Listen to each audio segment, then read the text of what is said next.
బిగ్గరగా చెప్పాలి దీని స్తోత్ర. యోహాను సువార్త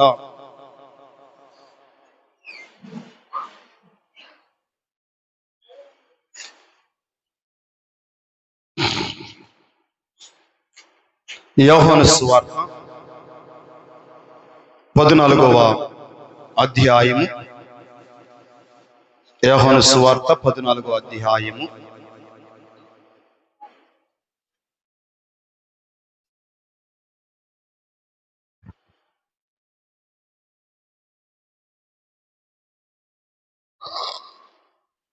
హల్లెలూయా. దయచేసి ఈ సకల పరిశుద్ధుల పునరుద్ధరణ ఆరాధనలో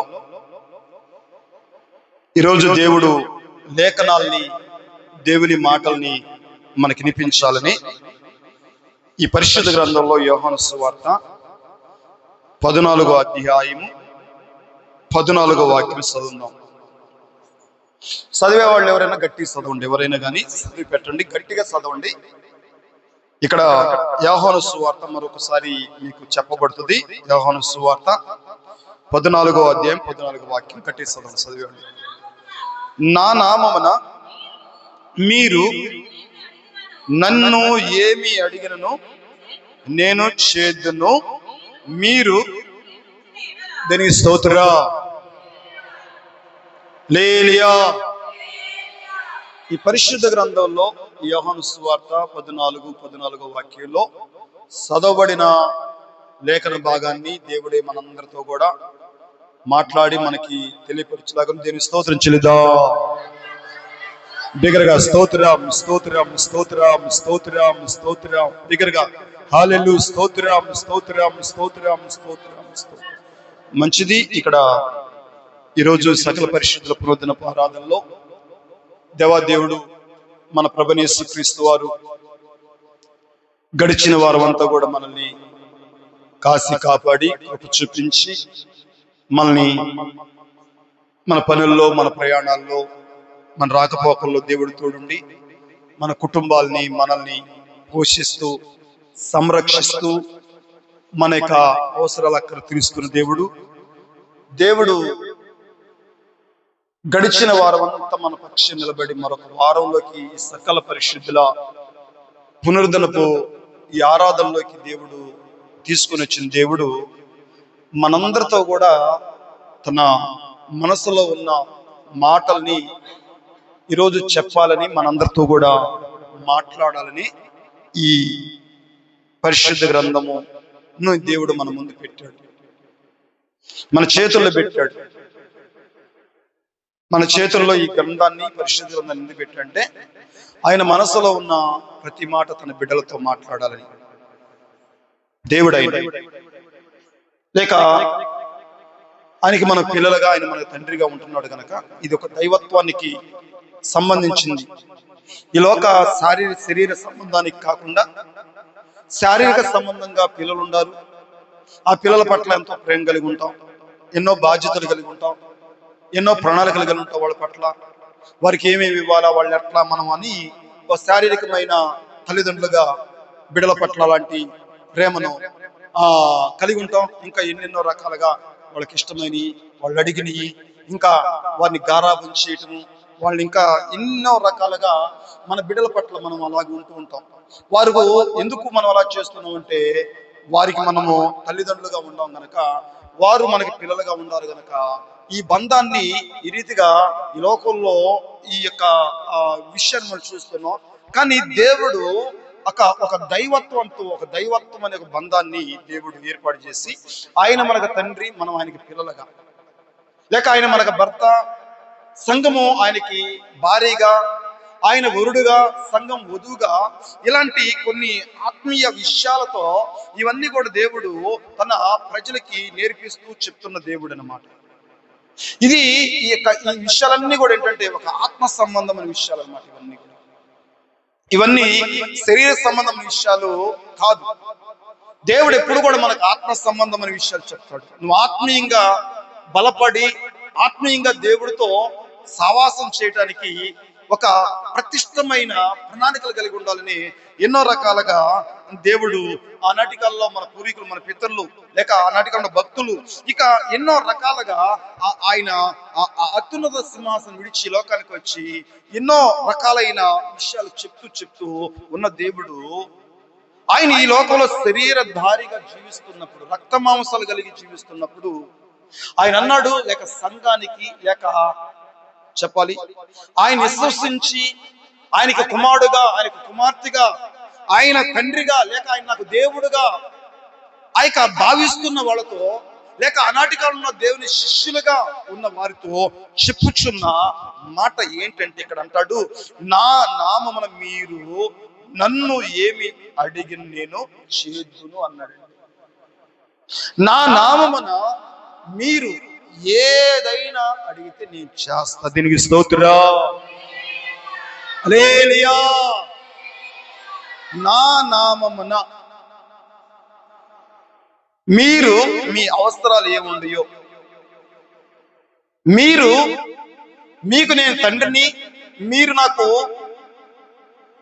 పిల్లలు లేక బిడ్డలై ఉన్నారు కనుక మీ అవసరాలు తీర్చేది నేనే.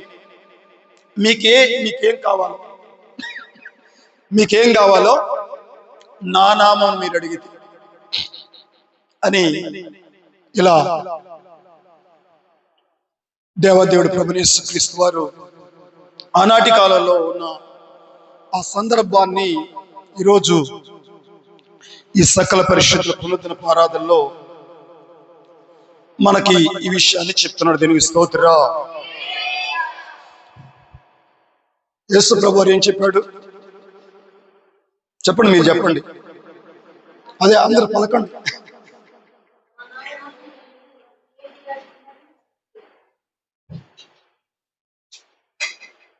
నా నామమున ఏదైనప్పుడు నువ్వేమడుగుతాడు, నీకు ఏది కావాలో, ఏ సహాయం కావాలో, ఏ అవస్థత నా ద్వారా జరిపించుకోవాలని భావిస్తున్నారో అడగండి అన్నాడు. దీని స్తోత్రం. ఇక్కడ ఈ మాటను బట్టి చూస్తున్నప్పుడు చాలా మంది దీని యొక్క భావన ఏంటంటే, దీన్ని ఎలా అర్థం చేసుకోవాలంటే, ప్రార్థన చేయండి, నాకు మొరపెట్టండి అని ఇదొక ప్రార్థన ఒక అంశం మీద దేవుడు యేసు ప్రభువు చెప్తున్నాడు. అంటే యేసు ప్రభువు చెప్తున్న మాట ఏంటంటే, ఇక్కడ సంఘానికి, లేక ఒక విశ్వాసికి లేక ఒక దేవుని బిడ్డకి ఏముండాలంటే, ఈ యొక్క దైవికమైన రిలేషన్, లేక దైవికమైన ఆయన మార్గంలో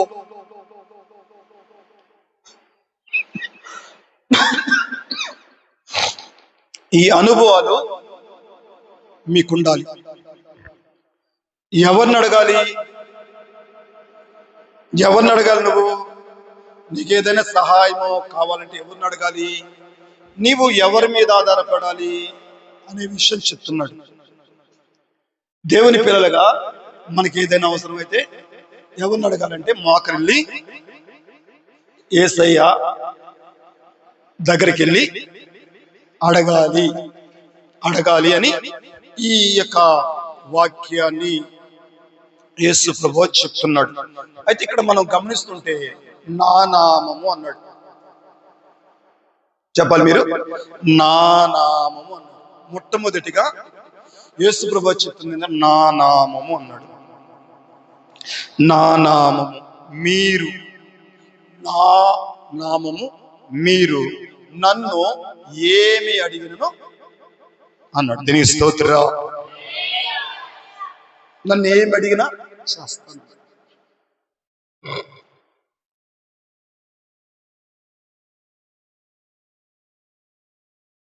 నా నామము అంటే నామము అంటే పేరు. నామము అంటే పేరు. నా నామము, నా పేరు అన్నాడు. నా పేరు, నా నామము, నా నామము నా మీరేమడిగినా నేను చేస్తాను అన్నాడు. ఆయన నామం మీకు తెలుసా? ఆయన పేరు మీకు తెలుసా? ఇప్పుడు ఆయన నామమున మీరు ఏమడిగినా మీ అవసరం ఏమైందో నేను తీరుస్తాను, చేస్తానన్నాడు కదా. ఇప్పుడు మనకి ఎన్నో అవసరాలు ఉండి, దేవుని బిడలగా సంఘంగా ఉన్న మనకి ఎన్నో అవసరాలుండి దేవుని దగ్గర పొందుకోవలసిన విషయాలు. మరి ఇప్పుడు ఆయన దగ్గర అడగమన్నాడు దేవుడు. ఆయన ఇస్తానని చెప్పాడు. ఇస్తానని చెప్పినప్పుడు ఇప్పుడు మనకిప్పుడు ఆయన నామం ఏంటో తెలియాలి, ఆయన పేరేంటో తెలియాలి కదా. నా నామం అన్నాడు. ఏ నామం అయింది? ఏ నామము? చాలా మందికి తెలియట్లా, చాలా మందికి అర్థం కావట్లా. చాలా మందికి ఏంటంటే, చాలా మందికి ప్రార్థన చేస్తున్నారు. చాలా మంది వారి వారి కుటుంబాల్లో ప్రార్థన చేస్తున్నారు. ఆయన నామాన ఆమేన్ అంటున్నారు. ఆయన నామాన ప్రార్థన చేస్తున్నారు. మరి ఆ ప్రార్థన చేసే వారి అందరి జీవితాల్లో దేవుడు వారు అడిగింది దేవుడు ఇస్తున్నాడా? వారు పొందుకుంటున్నారా? పొందుకున్న వారు సాక్ష్యాలు చెప్పేవారిగా ఉంటున్నారా? యేసు ప్రభువు అంటాడు, నా నామమున మీరు ఏది అడిగినా నేను చేస్తానన్నాడు. మరి ఇప్పుడు మనం ఆయన నామమున అడుగుతున్నాం, ప్రార్థన చేస్తున్నాం. మరి ప్రార్థన చేస్తున్న మనం పొందుకునే వారిగా ఉన్నామా? ఆయన దగ్గర మొరపెడుతున్న ఆయన దగ్గర మనం పొందుకొని ఆయన దగ్గర ఆయన ఇస్తానన్నాడు, వాగ్దానం చేశాడు. ఆ వాగ్దానం చేసిన దేవుడు నమ్మదగిన దేవుడు కనుక ఖచ్చితంగా నీ సమస్య, నీ బాధ, నీ ఇరుకులు, నీ ఇబ్బందుల్లో మరొక దాంట్లో నువ్వు దేవుని బిడ్డగా ఉండి ఆయన మీద ఆధారపడి ఆయన నామములో అడుగుతున్నప్పుడు ఆయన దగ్గర మనం పొందుకునే వారిగా ఉన్నామా? లేక దేవుని ప్రార్థన ఆలకించేవాడిగా ఉన్నాడా? లేక నీ ప్రార్థనలో ఆయన నీతో ఉన్నవాడుగా ఉన్నాడా? ఈ విషయాలు గమనిస్తున్నాం. మనం క్రైస్తవులుగా, దేవుని బిడ్డలుగా ఈ విషయాలు గమనించే వారిగా ఉన్నామా? లేదులే, యేసు నామములో అడుగుతున్నాం తండ్రి, ఇంక ఏరే నామం ఏముందయ్యా? ఆయన పేరు తెలియని వాళ్ళు ఎవరున్నారు? ఆయన పేరు మాకు తెలుసు కదా. ఆయన పేరు ఏంటి? యేసు నామములో అడుగుతున్నాము తండ్రి. ఈ ప్రార్థన, ఈ విన్నపము, ఈ విజ్ఞాపన ఎవరి నామములో అడుగుతున్నామంటే మేము యేసు నామములో అడుగుతున్నాం. లేలియా అని మనము అలా అర్థం చేసుకుంటూ ఉంటాం, అలా మనము ప్రార్థన చేస్తూ ఉంటాం. లేలియా, దేనికి స్తోత్రం. ఇక్కడ యేసుక్రీస్తు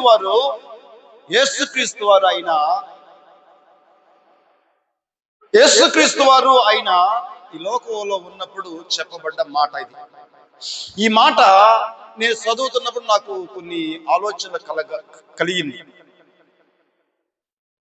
నాకు ఆలోచన కలిగినప్పుడు అసలు ఎందుకు యేసు ప్రభు వారు నా నామమున అని అన్నాడు?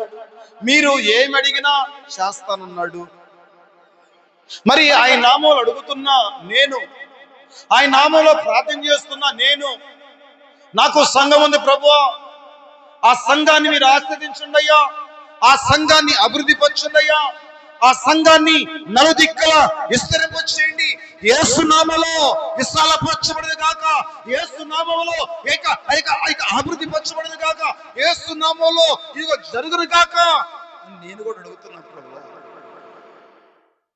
నా సంఘము ఆస్వాదించబడాలయ్యా, నా సంఘంలో ఉన్న బిడ్డలందరూ ఆత్మీయంగా ఎదగాలి, వారి కుటుంబాలు దీవెనకరంగా మార్చబడాలి, వారు ఆత్మీయులుగా ఎదగాలి.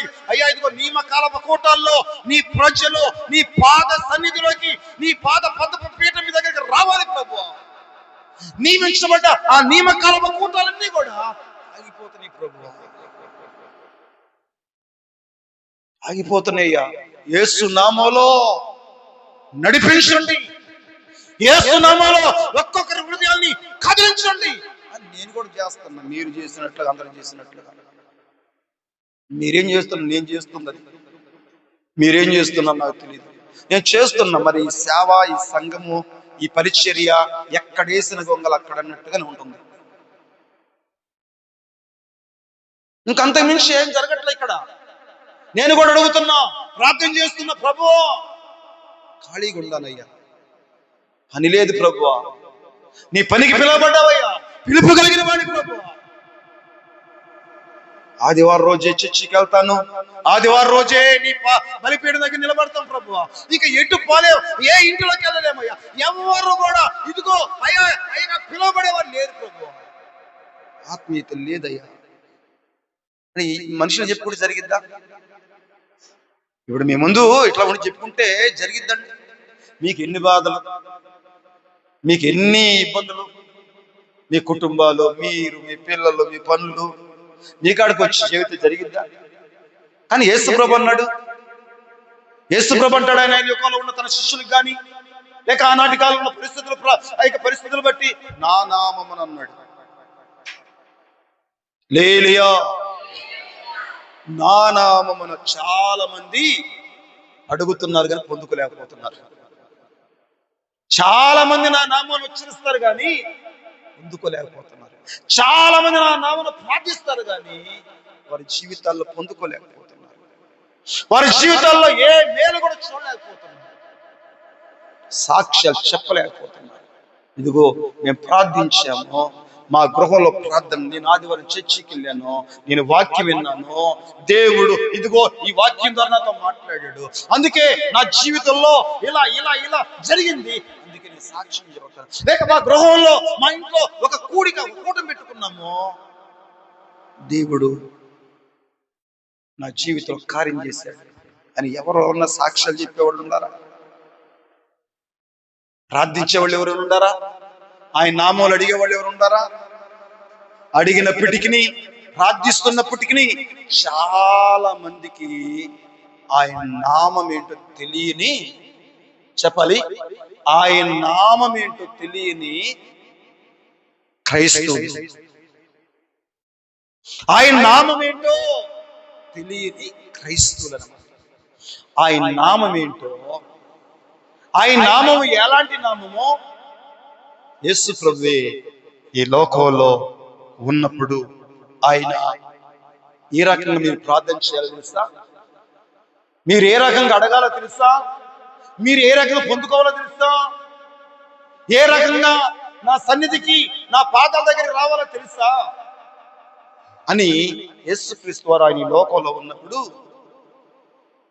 ఆయన నామముల గురించి ఏం చెప్తున్నాడో మత్తయి సువార్త 6వ అధ్యాయము, మత్తయి సువార్త 6వ అధ్యాయాన్ని చదువుదాం. మత్తయి సువార్త 6వ అధ్యాయము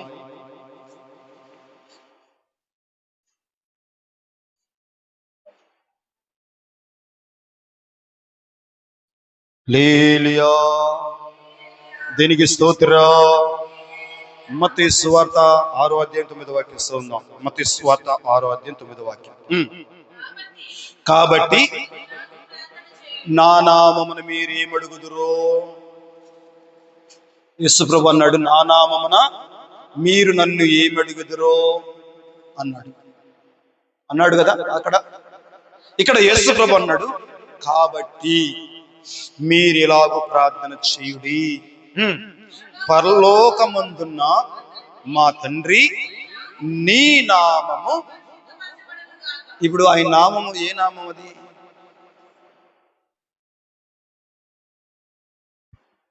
చెప్పాలి. యేసు ప్రభు చెప్తున్నాడు, ఈ లోకానికి వచ్చి, ఈ భూలోకానికి వచ్చి మీరు ఇలాగూ ప్రార్థన చేయండి, నా నామమును అడిగేటప్పుడు, నా నామమును ప్రార్థన చేసేటప్పుడు, నా నామమున మొర్రపెట్టేటప్పుడు, నా నామమును మోకరిల్లేటప్పుడు, నా నామము అంటే అక్కడ గమనిస్తూ ఉంటే దాని మీద రకరకాలుగా ఆయన నామం మీద చాలా రకాలుగా మాట్లాడే విషయాలు ఉన్నాయి. చాలా రకాలుగా మాట్లాడే విషయాలు ఉన్నాయి. అవి చాలా విషయాలు ఉన్నాయి. కానీ ఇక్కడ యేసు నామంలో అడగాల, లేక తండ్రి నామంలో అడగాల, లేక పరిశుద్ధాత్మ నామంలో అడగాల, ఎవరి నామంలో ప్రార్థన చేయాలి, నువ్వు ఎవరి నామంలో అడగాలి, చాలా కన్ఫ్యూజన్ తో కూడిన విషయాలు ఉన్నాయి. చాలా కన్ఫ్యూజన్. ఏ నామంలోనే ప్రార్థన చేయాలి? అసలు ప్రభు నామంలో ప్రార్థన చేయాలా, యేసు నామంలో ప్రార్థన చేయాలా, పరిశుద్ధాత్మలో ప్రార్థన చేయాలా? కానీ ఇక్కడ అంత కన్ఫ్యూజ్ అవ్వాల్సిన అవసరం లేదు.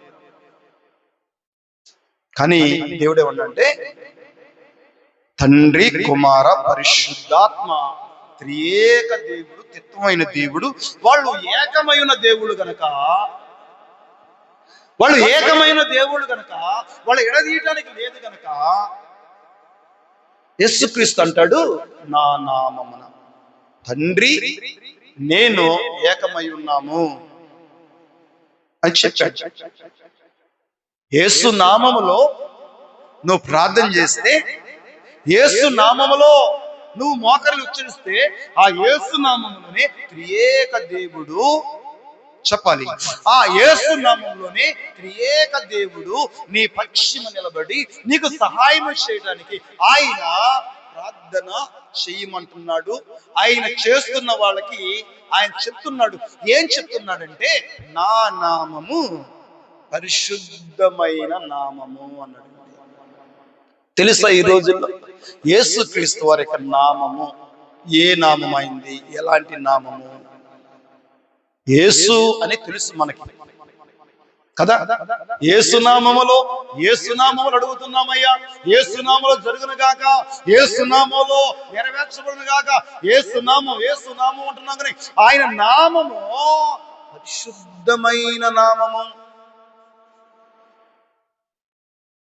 ఆయన నామం ఎలాంటి నామం అంటే, యేసు ప్రభు చెప్తున్నాడు, మీరు ఇలాగ ప్రార్థన చేయండి అన్నాడండి. మీరు ప్రార్థన చేసేటప్పుడు ఆయన నామం ఎలాంటిదో మీరు తెలుసుకోవాలి. మీరు ఆయన దగ్గర నుండి, ఆయన వద్ద పొందుకోవాలంటే, ఆయన మీకు సహాయం చేయాలంటే, మీ ప్రార్థన ఆలకించాలంటే, నువ్వు అడుగుతున్నది ఖచ్చితంగా ఆయన నెరవేర్చాలంటే, మొదట ఆయన నామము ఏ నామం అంట? పరిశుద్ధమైన నామము. హల్లెలూయా. తెలుసా ఇప్పుడు మనకి పరిశుద్ధమైన నామం అంటైంది. ఇలా ఈ మాట మీద మనం సాయంత్రం దాకా చెప్పుకోవచ్చు. చెప్పుకున్న మీరినంత ఆ సమయాన్ని మీరు ఇవ్వలేరు. దీనికి మనం చూస్తుంటే 111వ కీర్తన 111వ కీర్తన ఒకసారి చూద్దాం. 111వ కీర్తన 9వ వాక్యాన్ని చదువుదాం. 111వ కీర్తన 9వ వాక్యం. 111వ కీర్తన 9వ వాక్యం చదువు. ఆయన తన ప్రజలకు విమోచనము కలగజేయవాడు, తన నిబంధన ఆయన నిత్యముగా నిర్ణయించువాడు. ఆయన నామము పరిశుద్ధమైనది, పూజింపదగినది. ఆయన నామము తలపైకి ఎత్తనికి, ఆయన నామము పూజకి పూజింపదగిన నామము, పూజకి అర్హత కలిగిన నామము, పూజింపదగిన నామం అయింది. ఆయన పూజనీయుడు, ఆయన ఆరాధికుడు, ఆయన ఆరాధించడానికి ఆయన యోగ్యుడు అన్నమాట. ఆయన నామము ఏంటంటే పరిశుద్ధమైన నామం. అది ఆ నామము ప్రతి మానవుడు పూజింపదగిన నామం. అని ఎన్నో నామాలు ఉన్నాయి. అన్ని నామాల్లో నువ్వు ఏదో పూజ చేస్తే, ఎన్నో నామాల్లో నువ్వు అడిగితే నీకు విమోచన దొరకదు, నీకు విడుదల దొరకదు, నీ పాపాలకు క్షమాపణ రాదు. నువ్వు మోక్షానికి చేరుకోలేవు, నువ్వు ఆత్మీయంగా మరి ఆ యొక్క నీ భక్తిలో స్థిరపరచలేవు. నువ్వు అడుగుతున్న ప్రతి కార్యక్రమంలో దేవుడు నీకు పక్షం నిలబడే రీతిలో నువ్వు పొందుకోలేవు. ఇక్కడ ఈ కీర్తన గ్రంథం 111:9 ఇది ఈ సందర్భం ఈ భక్తులు ఈ పదాన్ని, ఈ మాటని వాడిన దాన్ని బట్టి గమనిస్తుంటే ఈయన అన్నాడైనా ఆయన తన ప్రజలకు ఏం చేశాడు? విమోచనము కలగజేశాడు అన్నాడు. విమోచనం కలగజేశాడు, విమోచన బాగు చేశాడు, మనిషిని బాగు చేశాడు. లేలియా చెడిపోయినా, పాడైపోయినా, పతనం అయిపోయి పాపంలో జీవిస్తూ పాపంలో బతుకుతున్న మనిషిని పాపం నుండి పరిశుద్ధమైన దేవుడు ఆ పాపానికి ప్రాయశ్చిత్తము కలగజేశాడు. విమోచన, విడిపించాడు, విడుదలిచ్చాడు, నిన్ను బాగు చేశాడు. చెడిపోయి నిన్ను, ఎవరిని? మానవుణ్ణి. మనిషి చెడిపోయాడు, మనిషి దేవునికి దూరం అయిపోయాడు, దేవుని ఎదుటికి రాలేక దూరంగా జీవిస్తున్నాడు. ఎందుకంటే దేవుని ఎదుటికి రాలేక దూరంగా జీవించడానికి గల కారణం ఏంటంటే మనిషిలో పాపం ఉంది, దేవుళ్ళో పరిశుద్ధత ఉంది. మనిషిలో పాపం ఉంది, మనిషిలో అపవిత్రత ఉంది, మనిషిలో చీకటి ఉంది. కానీ దేవుళ్ళో ఏముందంటే పరిశుద్ధత ఉందంట. దేవుళ్ళో ఏముందంటే పరిశుద్ధత, పవిత్రత ఉందంట. అందుకే రాలేకపోయాడు. కానీ దేవుడే తన ప్రజల్ని ప్రేమించాడంట. ఆ మానవుణ్ణి, మనిషిని ప్రేమించాడంట. ప్రేమించి బాగు చేశాడు. అందుకు బాగు చేశాడు గనక చెప్పాలి, ఆయన ఎవరై అంటే పాపము లేనివాడైన, పరిశుద్ధుడైన, పూజింప దగినవాడని ఇలాగా ఆనాటి కాలంలో భక్తులు చెప్తూ ఆ యొక్క దేవుడు చేసిన సంఘటనలు, దేవుడు చేసిన కార్యాలు, తన ప్రజల పక్షమున ఎలాంటి కార్యాలు చేశాడో ఆ విషయాన్ని జ్ఞాపకం చేసుకుంటూ దేవుడిని ఆ రీతిగా కొనియాడుతూ, ఆయన నామం ఎలాంటి నామం అంటే చెప్పాలి, పరిశుద్ధమైనది, పూజింపదగినదని. ఆయన చేసిన కార్యాలు, తన ప్రజల పక్షమున చేసిన ఆ దేవుని యొక్క నామం ఎలాంటిదంటే పరిశుద్ధమైనది, ఆయన పూజింపదగిన దేవుడు అని చెప్పి భక్తులు ప్రార్థన చేస్తున్నారు. ఈ మాటని ఈ భక్తుడు చెప్తాను. నిర్గమకాండం 15 అధ్యాయం చూద్దాం. చూడండి, త్వరగా వెళ్దాం. నిర్గమకాండం 15 అధ్యాయం, నిర్గమకాండం 15:11 వాక్యం చదువుదాం.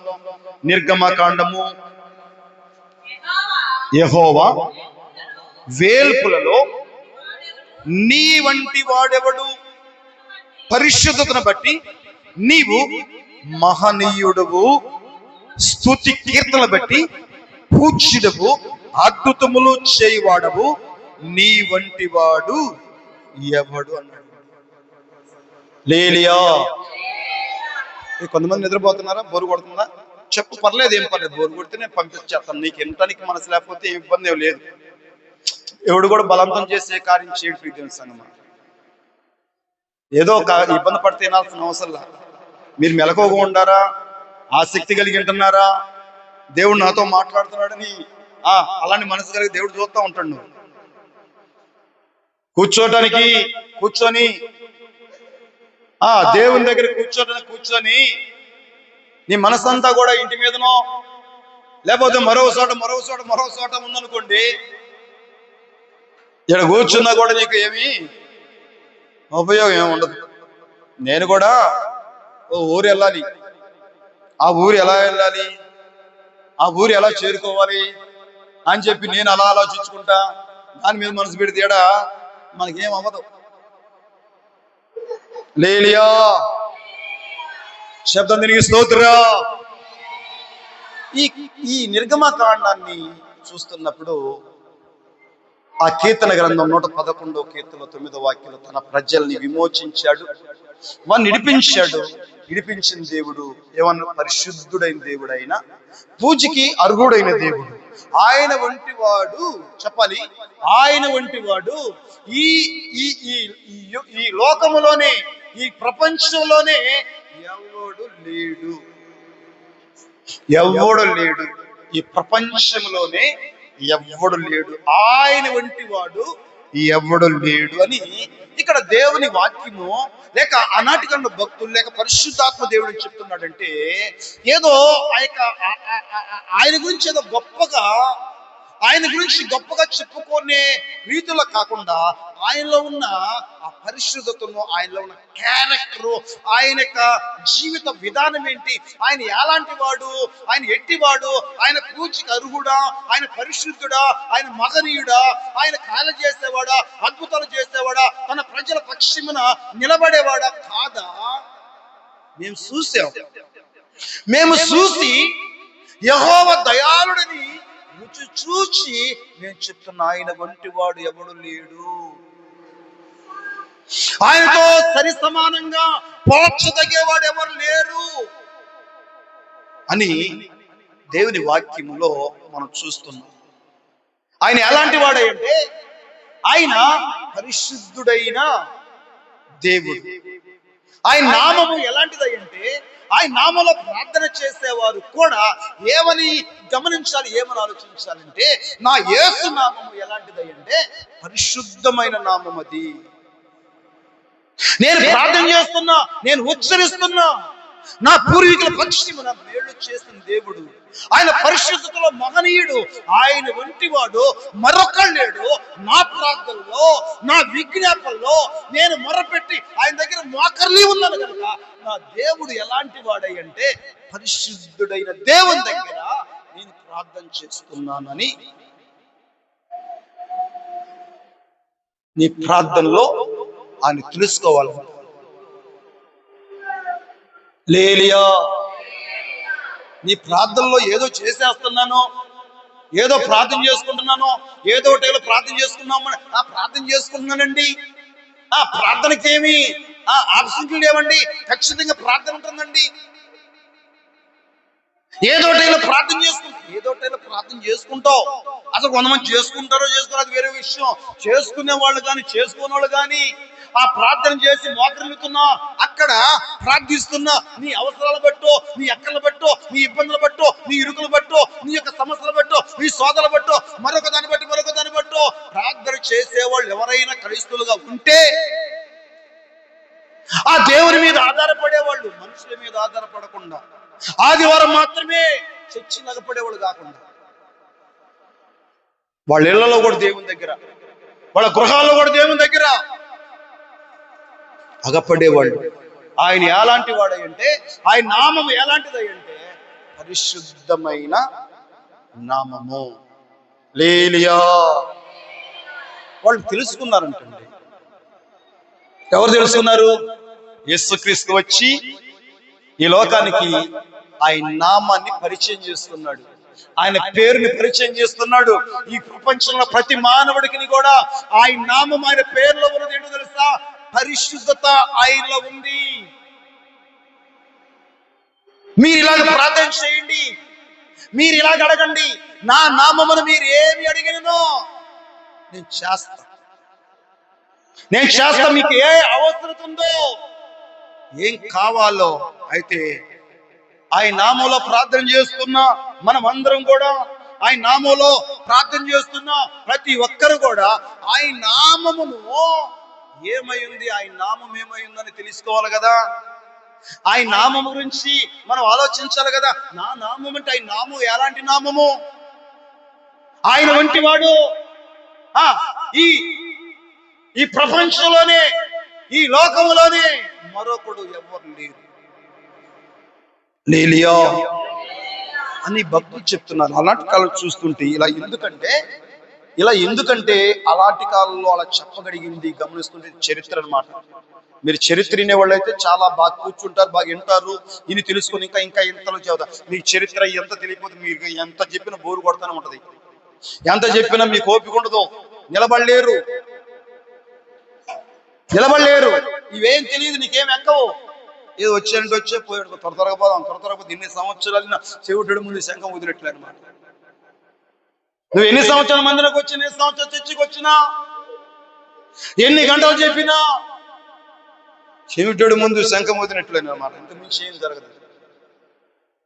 లేలియా చెప్పాలి. దేనికి స్తోత్రం. నిద్రపోడు కూడా కొద్ది గట్టిగా చదువుతారు. దేని స్తోత్రం. నిద్రపోవట్లేదా? సరే ఎవరికైనా గట్టిగా బిర్రుగా బాగా పని ఉండేవాళ్ళు త్వరగా వెళ్ళడం గట్టి తెలుసు స్తోత్రం చదువుతా అప్పుడు పోదాం. లేలియా అన్నట్టు కాలంలో గమనిస్తుంటే ఈ మాటలు దేవుడు ఆయన వంటి వాడు ఎవడు లేడు అని ఎందుకు అలా ఈ లేఖనాలు బోధిస్తున్నాయి అంటే, ఆ బబులోను సామ్రాజ్యం కనుక చూసినప్పుడు ఆనాటి కాలంలో ఉన్న ఆ గ్రీకు, ఆ రోమ, ఆ ప్రభుత్వాలు, ఆ సామ్రాజ్య అక్కడ ప్రజలందరూ కూడా వాళ్ళ రాజ్యాల్లో ఎవరిని వారు ఆరాధిస్తూ ఉండేవాళ్ళు అంటే, చెట్టల్ని, పుట్టల్ని, రాళ్ళని, రప్పల్ని, మనుషుల్ని, లేకపోతే ఈ సృష్టిలో ఉన్న ఆ యొక్క సృష్టిలో ఉన్న ఏంటంటే ఆ సృష్టిలో ఉన్న కొన్ని చతుష్ప జంతువులు ఉంటాయి చూసారా, జంతువులు, పురుగులు, వాటిని దేవుళ్ళు దేవతలుగా, నీరు, నిప్పు, గాలి, ఈ పంచభూతములను కొంతమంది మొక్కుతూ ఉంటారు, కొంతమంది ఆరాధన చేస్తూ ఉంటారు. అందుకే ఆనాటి కాలంలో ఉన్న ఆ బబులోను సామ్రాజ్యం చూసారా, ఆనాటి కాలంలో ఐగుప్తు దేశంలో ఉన్న దేవతలు, ఆ దేవుళ్ళు వాళ్ళని విడిపించలేకపోయింది, వాళ్ళు కాపాడలేకపోయింది. ఆ ఐగుప్తు దేశంలో దేవుడు ఎన్నో ఆశ్చర్యకాలు చేసినప్పటికీ వారి దేవతలు, వారి దేవుళ్ళు, వారి రాజులు, వారికి ఉన్న ఆ చక్రవర్తులు, వారికి ఉన్న మహనీయులు పక్షం నిలబడలేక వారి దేశాలన్నీ కూడా అతలాకుతలమైపోయి ఉంటారు. దేవుడు ఆ ఐగుప్తు దేశాలు అడుగుపెట్టి ఒక్కొక్కటి దేవుని సేవకులు మోషే ద్వారా ఆజ్ఞాపిస్తుంటే ఆ బొబ్బులో ఐగుప్తు దేశం అంతా గడగడలాడిందంట. గడగడలాడితే వారి దేవతలు దేవుడు తీర్పు తీర్చాడంట. ఎవరైనా మీరు ఆరాధిస్తున్న దేవుళ్ళు, మీరు ఆరాధిస్తున్న దేవతలు, ఈ వస్తున్న తెగులు, ఈ వస్తున్న సునామీలు, ఈ వస్తున్న ఈ భూకంపాలు, ఇవన్నిటినీ మీరు మొక్కుతున్న మీ దేవుళ్ళు మిమ్మల్ని కాపాడాలి కదా అని చెప్పి దేవుడు అవన్నీ కూడా వాళ్ళ మీద పంపిస్తే వాళ్ళని ఎవ్వరు కూడా, ఏ దేవుడు, ఏ దేవత, ఏ చతుస్పాద జంతువులు కూడా ఎవరు కూడా వచ్చి నిలబడలేదంట. అందుకే ఐగుప్తు దేశం నుండి 10 అద్భుతాలు చేసి ఎర్ర సముద్రంలో పాలు చేసి అరణ్యంలో వారికి మారాను మధురంగా బండలు చీల్చి ఆ 40 సంవత్సరాలు దేవుడు వారిని పోషిస్తూ సంరక్షిస్తున్న దేవుడు అట్టి కార్యాలు చూసి ఇక్కడ వీళ్ళంటారు ఆ ఎర్ర సముద్రాన్ని 2 పాయలుగా చేసిన ఆ దేవుణ్ణి ఇక్కడ భక్తులు అంటారు. ఏమంటున్నారంటే చూస్తుంటే, యెహోవా ఏలుపులలో నీ వంటి వాడు, యెహోవా ఏలుపులలో నీ వంటి వాడు ఎవడు, పరిశుద్ధత బట్టి నీవు మహనీయుడివి. దేని స్తోత్రం. ఏంటడా దేంట్లో ఈయన మహనీయుడు? పరిశుద్ధతలో మహనీయుడు. ఈయనలో ఏముందో తెలుసా? పరిశుద్ధతలో మహనీయుడు ప్రభువా.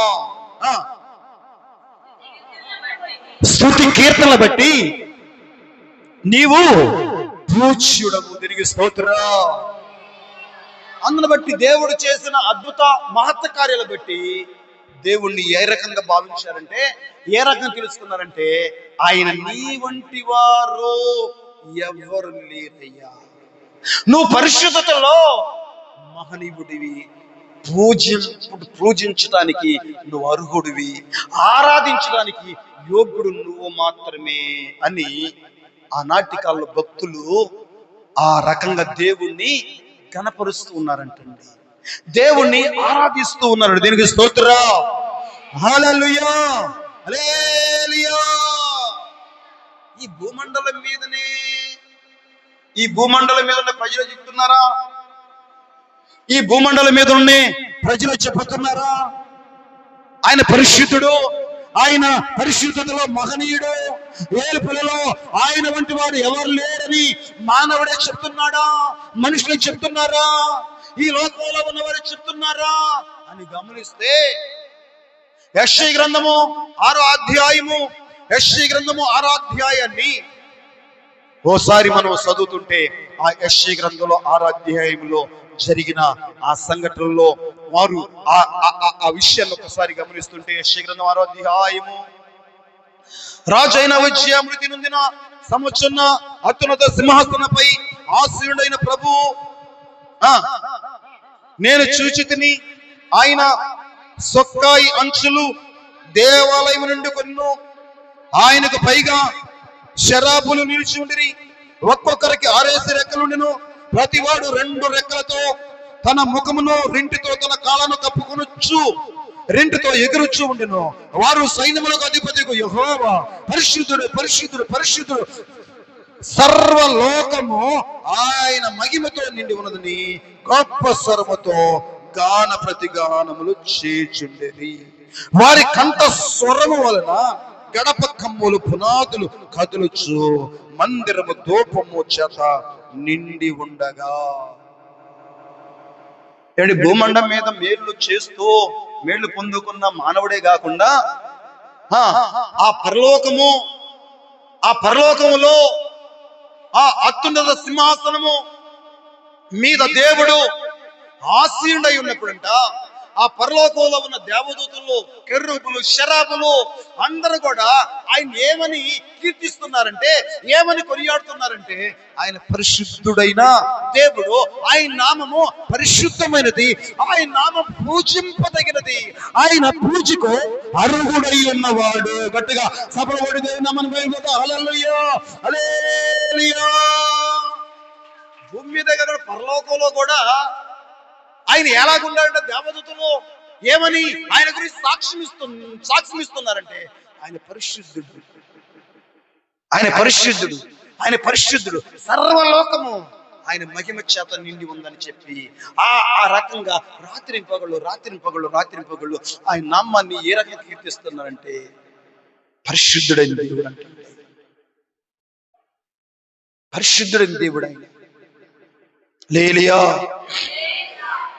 పరిశుద్ధుడైన దేవుడని ఆ పరలోకము, ఆ పరమనందున దేవుడు, ఆ అత్యున్నత సింహాసనం మీద ఆసీనుడైన దేవునిక ఆ సింహాసనం చుట్టూ కెరూబులు, శరాబులు ఏ రకంగా దేవుడిని ఆరాధిస్తున్నారంటే, ఏ రకంగా దేవుని కీర్తిస్తున్నారు, ఏ రకంగా పూజ చేస్తున్నారంటే, ఆయన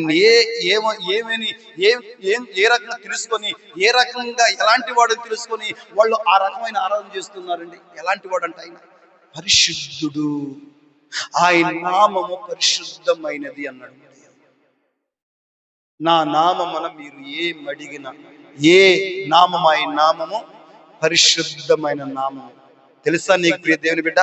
హల్లెలూయా హల్లెలూయా. ఈరోజు ప్రార్థిస్తున్న నీవు, దేవుని సహాయం కొరకు ఎదురు చూస్తున్న నీవు, ఏ నామం అయ్యుందో నువ్వు తెలుసుకొని ప్రార్థిస్తున్నావా?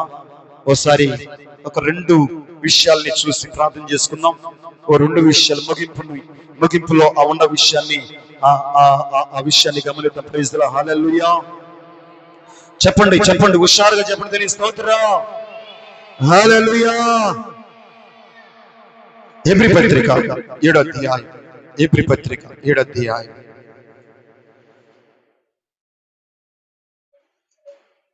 హెబ్రీ పత్రిక 7వ అధ్యాయం.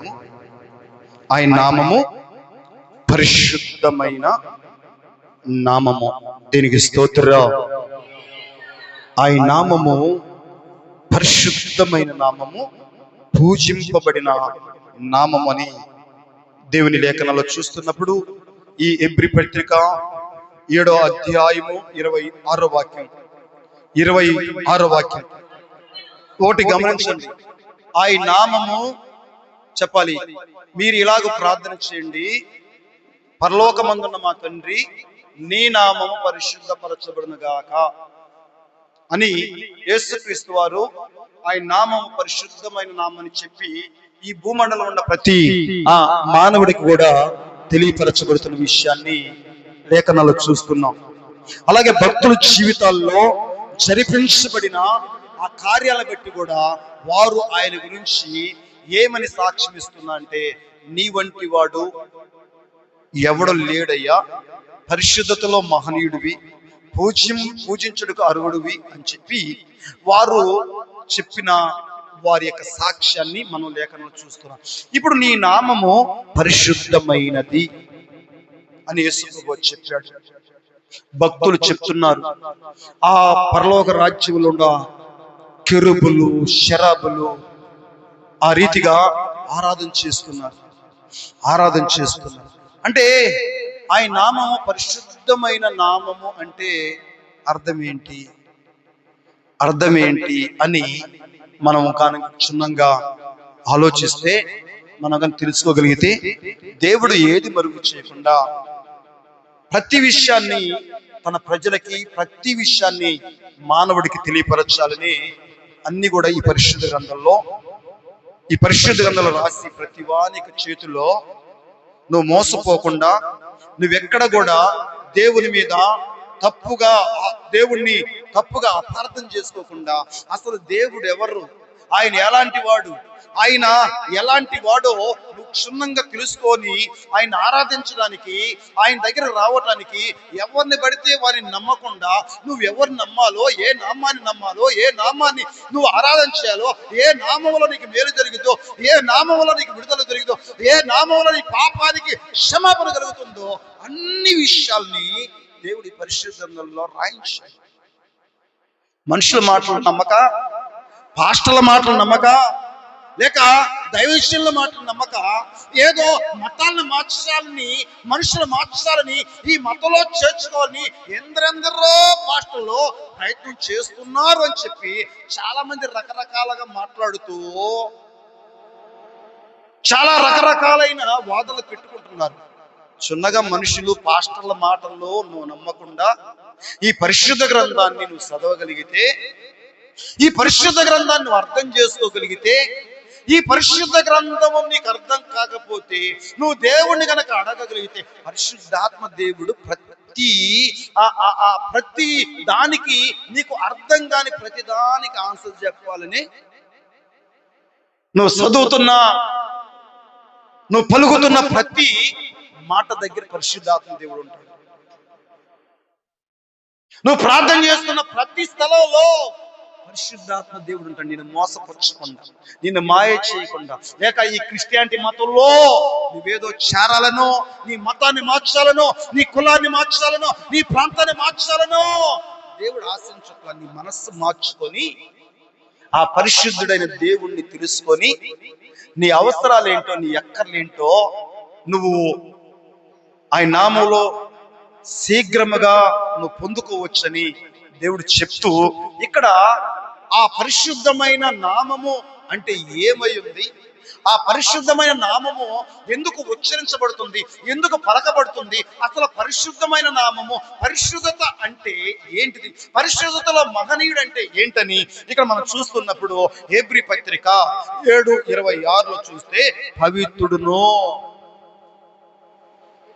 పరిశుద్ధమైన నామం అంటే ఆయన నామము, ఆయన జీవితము, ఆయన మాటలు, ఆయన చూపులు, ఆయన జీవితం అంతా కూడా, ఆ యేసుక్రీస్తు వారి యొక్క జీవితం అంతా కూడా, ఆయన జీవించిన జీవితం అంతా కూడా, అటు పరలోకంలో చూసినా లేక భూలోకంలో తన ప్రజల పక్షమున చేస్తున్న మేలును బట్టి, చేస్తున్న అద్భుతాలను బట్టి, అక్కడ ప్రజల్లో తన భక్తులు చెప్పిన విధానాన్ని బట్టి చూస్తుంటే, ఆయన జీవితం అంతా పరిశీలన చేసిన, ఆయన బ్రతికిన దినాలన్నిటి కూడా పరిశీలన చేసిన, ఆయన పరిశుద్ధుడిగానే జీవించాడు, పరిశుద్ధుల మహనీయుడిగానే జీవించాడు. ఆయన పూజకు అర్హుడై ఉన్నాడు. నువ్వు ఎవరిని భరితే వారిని ఆరాధించకుండా ఆయన పరిశుద్ధుడైన దేవుణ్ణి నువ్వు తెలుసుకోవటానికి యేసుక్రీస్తు చెప్తున్న ఆనాటి కాలంలో భక్తులు గాని, లేక పరలోకంలో దేవదూతలు గాని, ఈ భూమి మీద ఉన్న ఇప్పుడు సేవ చేస్తున్న దేవుని సేవకులు గాని, నీ ముందు నీ ఎదుట పెట్టబడ్డ బైబిల్లో ఉన్న విషయాలను బట్టి చూస్తుంటే ఏం చెప్తుందంటే, బైబిల్లో ఆయన జీవితం అంతా కూడా, ఆయన నామం అంతా కూడా ఏమై ఉంది అంటే చెప్పండి, ఆయన పవిత్రుడు. ఆయన నామం అంతా కూడా పవిత్రమైన నామము. మొట్టమొదటిగా ఆయన నామము పరిశుద్ధమైనదంటే, ఆయన నామములో ఏముందంటే పరిశుద్ధత ఉంది, పరిశుద్ధతతో పాటు పవిత్రత ఉంది, పవిత్రతో పాటు ఏముంది? నిర్దోషము. నిర్దోష అంట ఆయన. ఆయన నిర్దోషిగా జీవించాడు, దోషిగా లేడంట. ఏ దోషం చేయలేదంట, ఏ అపరాధం చేయలేదంట, ఏ పాపం చేయలేదంట. ఆయన నిర్దోషి. తర్వాత నిష్కల్మషుడు, కల్మషం లేనివాడు ఆయన. ఆయనలో ఏమేమంట చెప్పాలి? ఆయనలో ఏమి లేవంట? రాగదేశాలు గాని, లేకపోతే ఈర్ష్యలు గాని, పగల గాని, ప్రతీకారాలు గాని, ఆ దేశాన్ని పాడు చేద్దాం, ఆ ప్రజలు పాడు చేద్దాం, ఆ జనాభాని పాడు చేద్దాం, ఆ దేశం మీద యుద్ధం, ఈ దేశం మీద యుద్ధం, రాజ్యం మీద రాజ్యం, ప్రజల మీద ప్రజలు, ఆ రకమైన కార్యక్రమాలు చేయలేదంట ఆయన. ఆయనలో ఉన్నదేంటి చెప్పాలి? నిష్కల్మషుడు, కల్మషం లేనివాడు. ఆయన నామంలో ఉంది పవిత్రత ఉంది, నిర్దోషిగా ఉన్నాడు, నిష్కల్మషునిగా ఉన్నాడు, పాపుల్లో చేరక ప్రత్యేకంగా ఉన్నవాడు. తెలుసా ప్రియ దేవుని బిడ్డ? చర్చికి వస్తున్నావు, మందిరానికి వస్తున్నావు, ఎప్పుడైనా చెప్పావా అసలు ఆయన నామము ఎలాంటిదో తెలుసా నీకు? అసలు నువ్వు ప్రార్థన చేస్తున్నావు, యేసు నామంలో పడుగుతున్నావు, యేసు నామంలో అడుగుతున్నావు అని ప్రార్థన చేస్తున్నావు కనుక అసలు ఆయన నామం ఎలాంటి నామం నీకు తెలుసు ఎప్పుడన్నా? చాలా ఉండేయండి. ఆ నామానికి ఎన్నో బిరుదులు ఉండేవి. ఒక్కోటిగా చూస్తే దేవుడు ఆయన నామములో చేసిన ఆ కార్యాలను బట్టి ఆయన ఎన్నో రకాలుగా తన ప్రజలు ఆయన నామానికి ఎన్నో రకాలుగా ఆ బిరుదులు కానీ ఉన్న ఆ రియాలిటీని దేవుడు అన్ని కూడా రాయించాడండి. ఈరోజు చాలా మంది తెలియదు. యేసునామములో ప్రార్థన చేస్తున్నాం, ఎందుకు జరగట్లేదు? యేసునామములో నేనైనా నువ్వైనా చెప్పాలి, ఎందుకు జరగట్లేదు? ఎందుకు దేవుని కోసం నువ్వు సాక్షిగా నిలబడలేకపోతున్నావు? చూస్తుంటే ఆయనలో ఉన్న ఆ సుగుణాలు గాని, ఆయన ఉన్న లక్షణాలు, ఆయన నామములో ఉన్న లక్షణాలని దేవుడు ఏది మరుగుపరచకుండా చెప్తున్నాడు? పవిత్రుడు, నిర్దోషియు, నిష్కల్మషుడును, పాపుల్లో చేరక ప్రత్యేకంగా. పాపుల్లో ఉన్నవాడు కాదు ఆయన, పాపుల్లో జీవించాడు, పాపము లోకంలో బ్రతికాడు గాని పాపములో పుట్టినవాడు కాదు. దీనికి స్తోత్రం. పాపములో పుట్టినవాడు కాదు. లోకాసు వార్త మొదటి అధ్యాయం చదువుదాం. లోకాసు వార్త మొదటి అధ్యాయము 34వ వాక్యం చదువుదాం. అందుకు మరియా, నేను పురుషుణ్ణి ఎరగని దాన్ని, ఇది ఎలాగూ జరుగునని దూతతో అనగా, దూత పరిశుద్ధాత్మ నీ మీదకి వచ్చును, సర్వోన్నతుని శక్తి నిన్ను కమ్ముకును గనక పుట్టబోవు శిశువు పరిశుద్ధుడై. చెప్పాలి, పుట్టబోవు శిశువు. ఇప్పుడు మరియమ్మ గారితో పరలోకం నుండి దేవదూత, గబ్రియలు దేవదూత వచ్చి, ఇదిగో నువ్వు గర్భము ధరించబోతున్నావు, నువ్వు గర్భవతి కాబోతున్నావని ఆ వివాహం కానీ ఆ కన్యక దగ్గరికి, మరియ దగ్గరికి వచ్చి ఆ పరలోకంలో దేవదూత చెప్తుంటే, ఈ మరియమ్మ గారు ఏమంటారంటే, నాకు వివాహం కాలేదు కదా, నేను పురుషుని ఎరగని దాన్ని నేను ఎలా గర్భవతిని అవుతానంటే, పరిశుద్ధాత్ముడు నిన్ను ఆవరిస్తాడో, సర్వోన్నతుని శక్తి నిన్ను కమ్ముకున్న పుట్టబో శిశువు పరిశుద్ధుడు. గట్టిగా సభలో ప్రజలు హల్లెలూయా, గట్టిగా పుట్టబో శిశువు పరిశుద్ధుడు. ఆయన పవిత్రుడును, నిర్దోషియో, నిష్కల్మషుడై పాపంలో చేరక ప్రత్యేకంగా ఉన్నవాడు. ఆయన పుట్టుకలో గాని, ఆయన చూపులో గాని, ఆయన మాటల్లో గాని, ఆయన చేస్తున్న పనుల్లో ఎక్కడ కూడా చెప్పాలి, ఎక్కడ కూడా ఏ రకంగా ఆయన మీద తప్పు పట్టాలన్నా కూడా, ఏ రకంగా ఆయన మీద నిందలు మోపాలన్నా, ఎన్నో రకాలుగా ఆయన మీద లేనిపోని పుట్టించాలని ప్రయత్నాలు చేశారు కానీ ఎవ్వరు కూడా ఆయన మీద ఏ సాక్ష్యాలు పెట్టినా కూడా నిలబడలేదంట. ఎవరు కూడా ఆయన ఎదుట పెట్టబడ్డ సాక్ష్యాలకు నిలబడలేకపోయారంట. దురాత్మ సమూహం, దురాత్మలు, అపవిత్రాత్మలు కూడా ఆయన గురించి నువ్వు పరిశుద్ధుడు అయినా దేవుని కుమారుడివి, సర్వోన్నతుడు దేవుని కుమారుడు అయ్యని ఆయన గురించి సాక్ష్యం ఇచ్చారంట. ఆయన పుట్టుక ఎలాంటిదంటే చెప్పాలి, ఆయన పరిశుద్ధాత్మ ద్వారా చెప్పాలి, ఆయన ఆ మరియమ్మ గర్భములో శరీరాన్ని ఆ రక్త మాంసాల్ని, ఒక ఆకారాన్ని మనిషిగా రావటానికి మాత్రమే ఆయన ఒక మనిషిలోకి వచ్చి పరిశుద్ధాత్మ ద్వారా ఒక ఆకారాన్ని, ఆ మరియమ్మ గర్భంలో ఒక ఆకారాన్ని కలిగి ఉండటానికి ఏం చేశాడంట ఆయన? మనుషుడి యొక్క మానవుడి యొక్క కలయిక ద్వారా కాదంట ఆయన జన్మ. మనిషి యొక్క కలయిక ద్వారా ఈ రోజు వారికి సంతానం పుడుతుంటే యేసు ప్రభు వారు పుట్టిన పుట్టుక ఏంటంటే పరిశుద్ధాత్మ ద్వారా ఆయన ఈ లోకానికి శరీరాన్ని దాల్చుకుని వచ్చారు. ఆయన నామం ఎలాంటిది అంటే పరిశుద్ధమైనది, పవిత్రుడును, నిర్దోషియు, నిష్కల్మషుడును, పాపుల్లో చేరక ప్రత్యేకంగా ఉన్నవాడు. యేసుప్రభు గురించి చెప్పిన తెలుసుకున్న ప్రీతి దేవుని బిడ్డ, యేసుప్రభు గురించి చెప్పిన సాక్ష్యం చెబుతావు నువ్వు, నీకే తెలియదు. ఎందుకు వస్తున్నావు తెలియదు చర్చికి, అసలు ఆయన నామాన్ని ఎందుకు ఉచ్చరిస్తున్నావు తెలియదు, అసలు ఆయన నామంలో ఎందుకు ప్రార్థన చేస్తావు నీకే తెలియదు. నువ్వేం తెలుసుకుంటావు? మళ్ళా ఎప్పుడైనా చెబుతావా, అయ్యా నా యేసు నామాన్ని నా ఇంట్లో ప్రకటించాలి, నా యేసు నామాన్ని నా ఇరుగు పొరుగు వారికి ప్రకటించాలి, నా యేసు నామం పరిశుద్ధమైన నామం, అది ఆయన పూజ అరుగుడు. ఎందరెందరో యేసు నామం ఎరగక జీవిస్తున్నారని ఆ పౌరుషం గాని, ఆ రోసం గాని, ఆ పగ ఇలా ఉంటదా? ఏం తిందుమా, ఏమి తాగుదమా, ఏం ధరించుకుందామా, నా ప్రాణమా తిను, సంతోషం సుఖించు, ఇదే జీవితం, ఇదే తినడం, తాగడం, కడుక్కోవడం, రుద్దుకోవడం, ఇదే బతుకంతా, ఇదే మనిషి జీవితం అంతా ఇదే. ఈ చర్చికి రావాలన్నా, మందిరానికి రావాలన్నా చాలా కష్టం అన్నమాట. త్వరగా ఏమైనా రాగలుగుతావా? అది కుదరదు. వచ్చిన దాకా ఏదైనా దేవుడు చెప్పే మాటలు వినగలుగుతావా? అది కుదరదు. ఎన్నో పనులు పెట్టుకుని వస్తాం, మళ్ళా ఎంతో బిజీగా ఉంటాం, మళ్ళీ ఆదివారం కూడా బిజీ. పగల ప్రతిరోజు ఆ పనుల కోసం ఈ పనుల కోసం టైం అవుతుంది దైవం. ఆదివారం కూడా టైం చాలా బిజీ. చెప్పుదేని స్తోత్రం. ఇలా దేవుని వాక్యంలో మనం చూస్తున్నప్పుడు నా నామమును మీరు ఏమి అడిగినా అన్నాడు యేసు ప్రభు. ఇప్పుడు ఇదంతా మనం చూసాం కదా.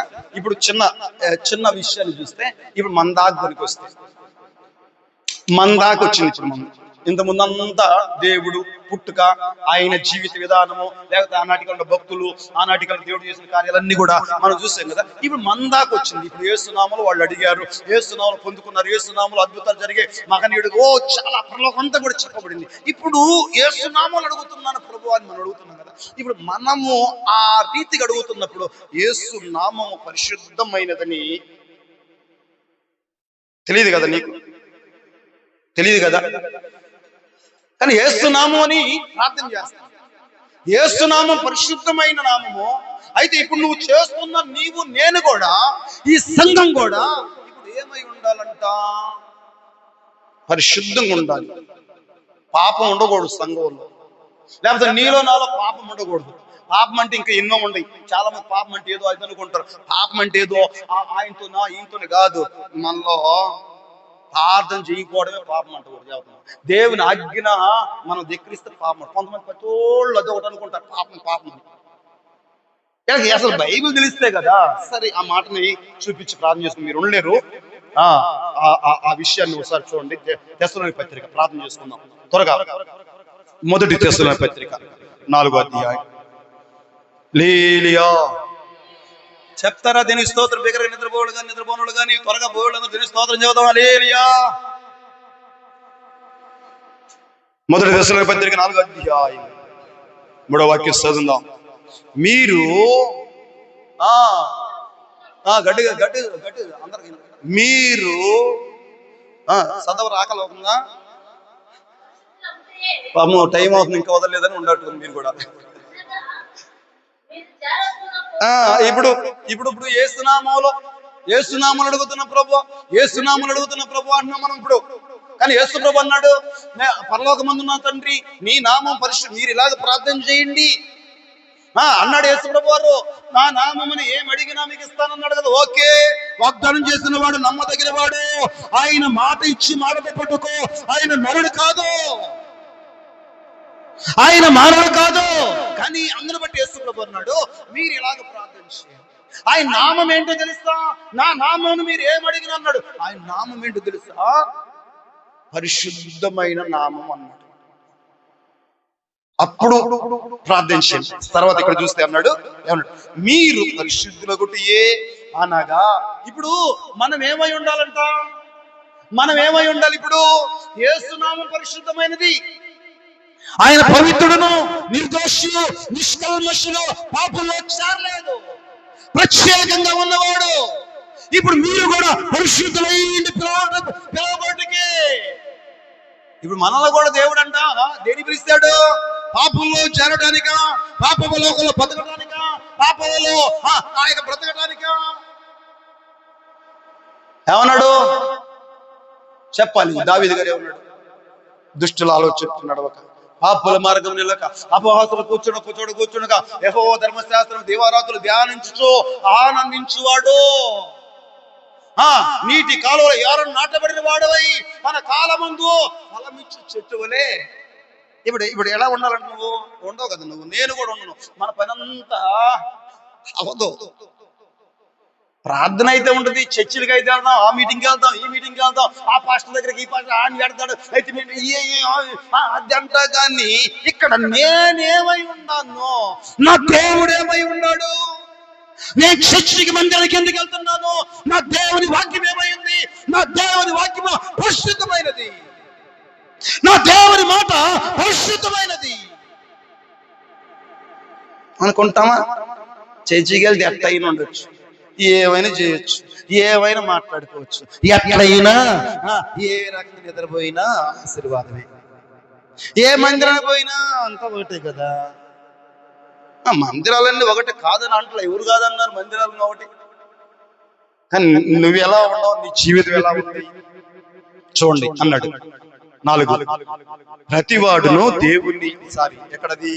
మీరు పరిశుద్ధులొకటి అనగా మీరు జారతమునకు అనగా జారతమునకు దూరంగా ఉండుటే. జారతమునకు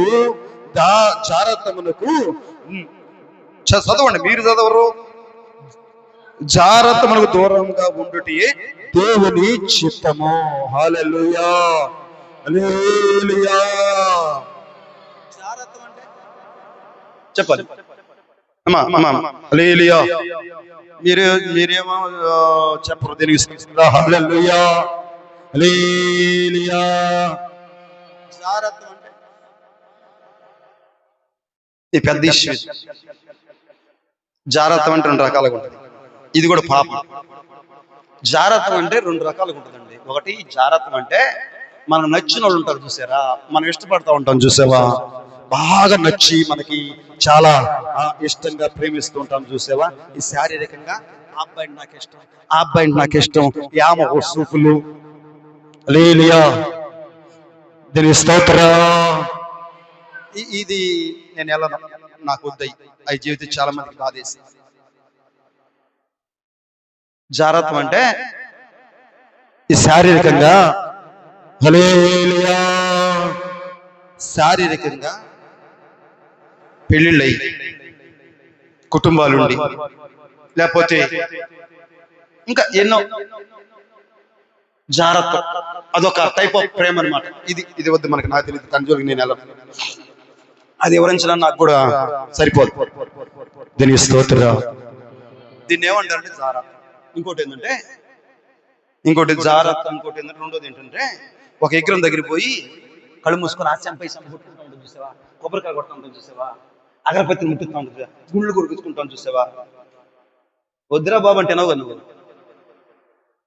అసలు దేవుడు చెప్పిన మనం జీవితం ఎందుకు కదా, పాస్టర్ జీవితం అసలు పాస్టర్ జీవితం దేవుడు. నేను దాదాపు 18 సంవత్సరం నేను జీవితం దేవుడు అంటే దేవుడి జీవితం నేను లేదు, నేను జీవితం దేవుడు అంటే అది జారా. ఆ బొమ్మ దగ్గరికి వెళ్ళి ఆ పటం పెట్టుకుంటా చూడు, ఇంట్లో ఆ పూల దండ వేస్తావు చూసావా, అగరబత్తులు ముట్టిస్తావు చూసావా, లేకపోతే ఆ సమాధి దగ్గరికి వెళ్ళి ఆయన్ని గుండెల్లో మనసులో పెట్టుకొని ఆ విగ్రహాల దగ్గరికి వెళ్ళి ఆ విగ్రహాలని మొక్కుతూ ఆ విగ్రహాన్ని సంప కొట్టుకుంటూ అదొక వ్యామోహం, అది జారత్వం. అది జారత్వం. అదే భక్తి అనుకుంటారు చాలా మంది, అదే పూజ అనుకుంటారు. అందుకే పరిశుద్ధమైన నామం, అది పరిశుద్ధమైన నామం. యేసు నామం ఏంటంటే పూజకి అన్ని కాదు. దీనికి స్తోత్రం. ఇది చాలా బైబిల్లో ఆ విషయాన్ని చూస్తే చాలా అర్థాలతో ఉంటుంది. అయితే గమనిద్దాం చూడండి. మీలో ప్రతివాడు అనగా మీరు జారత్వములకు దూరంగా ఉండుటే దేవుని చిత్తము. మీరు ఎగరాల దగ్గర పోకుండా మనుషుల్ని శారీరకంగా వాళ్ళ మీద వ్యామోహాలు పెంచుకోకుండా, నీకు భర్త ఉంటే నీ భర్తతోని, నీకు భార్య ఉంటే నీ భార్యతోని, నీకు పెళ్లి కాలేదా నీ పెళ్ళైనంత వరకు నీకు ఏర్పాటు చేసిన ఆ వివాహంలో ఎవరైతే, ఇవన్నీ కూడా ఒకరి మీద ఒకరు ఆ యొక్క చారత పెంచుకోకుండా, పాపాలు పెంచుకోకుండా, వ్యామోహాలు పెంచుకోకుండా, అది పరిశుద్ధత. లేలియా తర్వాత ఏమన్నాడు చదవండి. మీలో ప్రతివాడు దేవుని ఎరగని అన్ని జనుల వలె కామాభిలాషలు ఎందు కాక. ఏంటంట? ఇప్పుడు ఏసునామము అంటున్నాం కదా, ఇప్పుడు అంతా చూసాం కదా. ఇప్పుడు మనం ఏసునామములో మనం ఉచ్చరించేటప్పుడు ఈ జాగ్రత్త లేకుండా ప్రార్థన చేయాలి, ఈ పాపం లేకుండా ప్రార్థన చేయాలి. దేవుడిని ప్రార్థనను అడుగుతున్న ప్రతి దానికి ఆమేన్ అని నీకు సహాయం చేయాలంటే నీ హృదయంలో ఈ జాగ్రత్త కానీ, ఈ కామేచ్ఛలు కానీ, కామ కోరికలు కానీ లేకుండా, ఇదిగో దేశాలు కానీ పగలు కానీ ఈ రాగదేశాలు లేకుండా, నువ్వు కూడా నా దేవుడు పరిశుద్ధుడై ఉన్నాడు, ఇదిగో ఆ పరిశుద్ధమైన దేవుడు, ఆ పరిశుద్ధమైన నామాన్ని నేను ఉచ్చరిస్తున్నాను. ఆ నామాన్ని ఉచ్చరిస్తే నా దేవుడు నేను అడుగుతున్న ప్రతిదిని కూడా ఎప్పుడు ఇస్తాడు మనకి? ఇది ఎవడు చేస్తాడు? ఇది ఎవడికి అయింది? ఎవడికి సాధ్యమైంది? ఎవడికి సాధ్యం కాదు, ఎవడు వల్ల కాదు, ఇక దేవుడి వల్లే కావాలి. దీనికి స్తోత్రం. హల్లెలూయా. చదవండి. కామాభిలాషణలు కాక పరిశుద్ధత ఎందును, ఆ పరిశుద్ధత ఎందును మీరు నిద్రపోతాం. దీనికి స్తోత్రం. ఘనత ఎందును.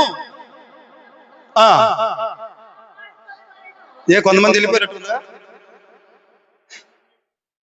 మరి వెళ్ళిపోక ఏం చేస్తారు? ఇది నీ రకం పుట్టుకొని ఒకటే మనగా నామ స్టావ్ లేకుండా చెబుతూ ఉంటే చెబితేనేమో ఓకే. ఇప్పుడు చెప్పకుండా ఏసునాము అనుకోని అంటే నీకేం జరగదు కదా. ఇక్కడ ఉన్న విషయం ఏమో తెలియదు, చెబితేనేమో నిలబడము. లేలియా దేవుడు మిమ్మల్ని చెప్పాలి, దేవుడు మిమ్మల్ని అలా దీవించండి. దీని స్తోత్రం. లేలియా కళ్ళు మూసుకున్న ప్రార్థన చేసుకున్నాం. చాలా బాధలు పడుతుంది బిడ్డని. ఇప్పుడు ఎట్లుంది దీని స్తోత్రం. అలా ఉన్న పరిస్థితులు. చేతులు పైకెత్తి ఈ ఫోటో చాలు ప్రభువా, ఇంత మట్టికి అని చెబుతావో, లేకపోతే నువ్వు మారుతావో, నీ జీవితం మార్చబడిద్దో, నీ ఆలోచనలు మార్చబడతాయో, నీ ఉద్దేశాలు మార్చబడతాయో. యేసయ్యా స్తోత్రమయ్యా, యేసయ్యా. మనమేమో ముందు తొందరగా రామేసయ్యా, పోవాలంటేమో చాలా కష్టమైతే యేసయ్యా. మనం రావాలంటే తొందరగా రాము ప్రభువా, మేము పోవాలంటే ఈయన వదిలిపెట్టడు ప్రభువా. దీనికి స్తోత్రం. హల్లెలూయా. ఇన్ని కష్టాలతో కూడి నడుస్తుందయ్యా ఈ సంఘమా, ఇన్ని బాధలతో కూడి నడుస్తుందయ్యా ఈ మందిరమా. నేనే అంటారా, మీరు కూడా అంటారు. దీనికి స్తోత్రం. చేతుల పైకి ఇసుక అనుకో, కొద్దిగా ప్రార్థన చేయి ప్రభువా. నోరు తెరిచి